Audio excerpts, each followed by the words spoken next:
Behind the RedLine, Episode 83, The Brabant Killers,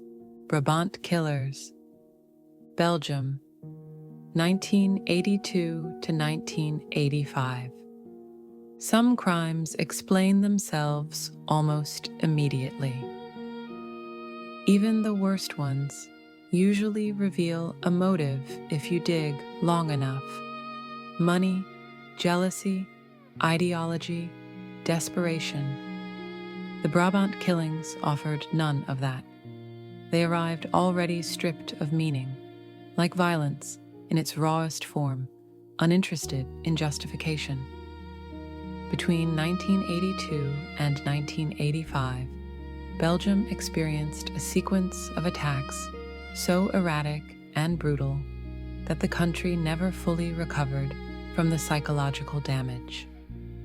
Supermarkets were attacked in broad daylight. Families were shot while shopping. Children were killed in front of their parents. The attackers took almost nothing, stayed only minutes, and left behind scenes that felt less like robberies and more like executions staged in public. By the time the violence stopped, 28 people were dead. No one was arrested. No motive was confirmed. And to this day, the case remains one of the most disturbing, unsolved crime waves in European history. In the early 1980s, Belgium was not a nation expecting terror. It was politically complicated, divided by language and bureaucracy, but it was not accustomed to random mass violence. Crime existed, but it followed patterns. Violence had reasons. Robberies involved threats, not massacres.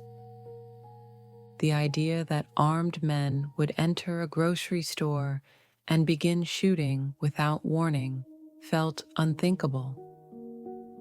That sense of normalcy is important because the Brabant attacks did not target hidden or marginal spaces. They happened in places designed for comfort and routine. Supermarkets, cafes, parking lots, locations where people relaxed their guard. The violence felt personal, not because the victims were known, but because the spaces were. The region most affected was Brabant, near Brussels. Suburban, unremarkable, middle class. A place where families shopped on weekends and expected safety as a given. The killers turned that assumption into a liability. The earliest incidents in 1982 confused investigators immediately. They looked like robberies, but the math never worked. A shop would be attacked, employees would comply, and then someone would be shot anyway. Money taken was minimal. Risk was enormous. Violence was disproportionate. Witnesses described attackers who moved calmly, who didn't shout or panic, who seemed to know exactly where to stand and when to fire.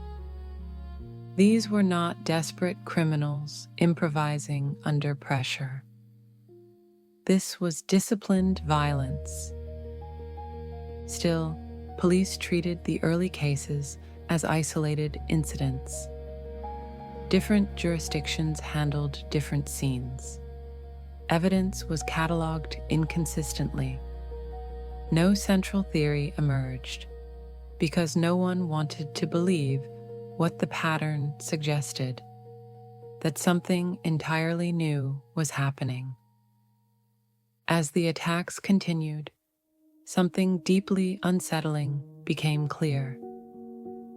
The violence wasn't escalating toward profit or recognition. It was escalating toward spectacle. The killers became bolder, not because they were succeeding financially, but because they were succeeding psychologically. By 1983 and 1984, attacks were taking place in crowded supermarkets during peak hours. Families were present, children were present, and the killers did not avoid them. In multiple cases, children were shot deliberately. This detail alone shattered most conventional criminal theories. Even hardened offenders tend to avoid killing children. The Brabant Killers did not. They shot people who were already wounded. They fired at those attempting to flee. They stayed just long enough to ensure terror, then left. They did not leave messages. They did not claim responsibility. They did not explain themselves. They simply returned again and again. The Delhaize supermarket attacks are where the case stops feeling criminal and starts feeling existential. Delhaize was not symbolic. It was not political. It was ordinary. That was the point. On multiple occasions, armed men entered Delhaize stores and opened fire almost immediately.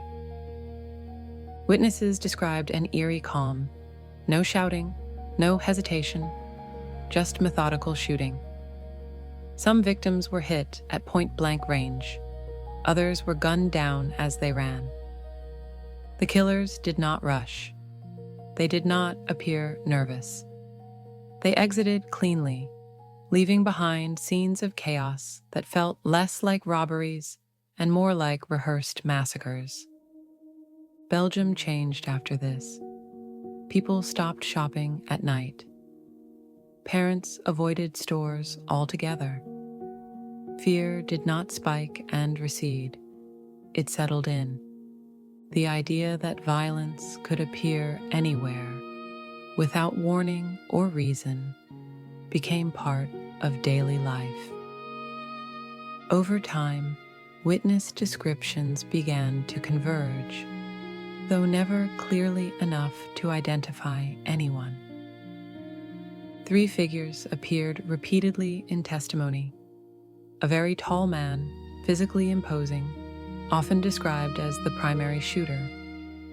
A smaller but extremely aggressive man who seemed to relish violence, and an older man who often acted as a driver or coordinator. Whether these descriptions reflected real individuals or the mind's attempt to impose order on chaos remains debated.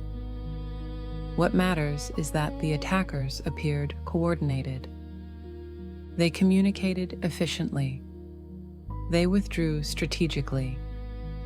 They showed firearms expertise consistent with military or police training. This raised questions investigators were uncomfortable asking. The investigation into the Brabant Killers is almost as infamous as the killings themselves. Police units competed rather than cooperated. Evidence was mishandled. Ballistics records were incomplete. Witness statements were altered or ignored. Over time, files disappeared. Leads were dropped without explanation. Suspects were cleared quietly. The case fractured into rival theories and stalled inquiries.